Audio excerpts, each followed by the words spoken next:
Skandinavijos privalumas buvo tai, kad jie pagal mūsų reikalavimą, sakysim, įrengė papildomus dujų bakus ir mes, sakysim, galime tada nuvažiuoti didesnį atstumą ir kadangi nėra dar tikrai labai plačiai išplėtota dujų kolonėlė Lietuvoje, tai mes teikiam privalumą Skanijai, kadangi su jų vilkikais mes galime nuvažiuoti nuo 6 iki 800 km su vienu užpylimu.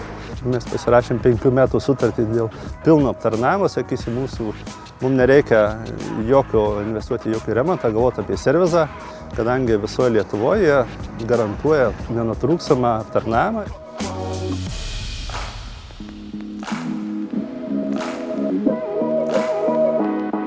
Aš kaip važinėjau su dyzelinė 400 arklių, tai jokio skirtumo aš nejaučiu.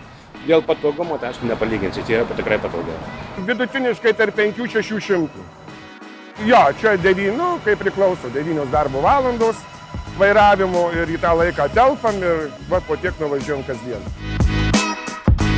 Vibracijų nėra triukšmų, daug tikesnį. Galios kaip ką lygysi. Jeigu tokius pačius variklius 40 su dyzeliu, tai praktiškai skaityčiau niekuo. Tai, kad traukos visko čia užtenka.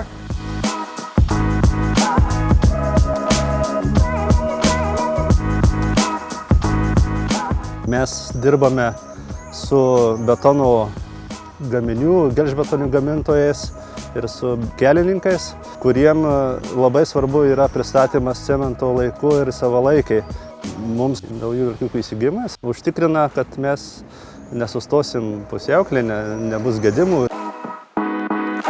8 vilkikai su specialiu įranga, prie jų pridėtos yra puspriekabės cementui pervežti ir sumontuota specialus kompresorius, kuris buvo specialiai gamintas būtent šiem vilkikam, kadangi sumontavus dujinę įrangą ten yra labai nedaug vietos papildomai įrengimam, tai ten, žodžiu, turėjom truputį iššūkių, bet viskas pavyko gerai. Važiuodami su biodujom mes sumažinam nuo 90 iki 95% CO išmetimo taršą į aplinką, tai mes skaitomės, kad mes turbūt esame ekologiški. Taip pat dėl šio aspekto turbūt įvedus kelių mokestį, kuris numatomas Lietuvoje taip pat įvesti, galbūt mes būsim arba mums sumažintas kelių mokestis, arba aplamai atleisti tam tikrą laiką nuo kelių mokesčių, tai bus irgi ekonominis privalumas.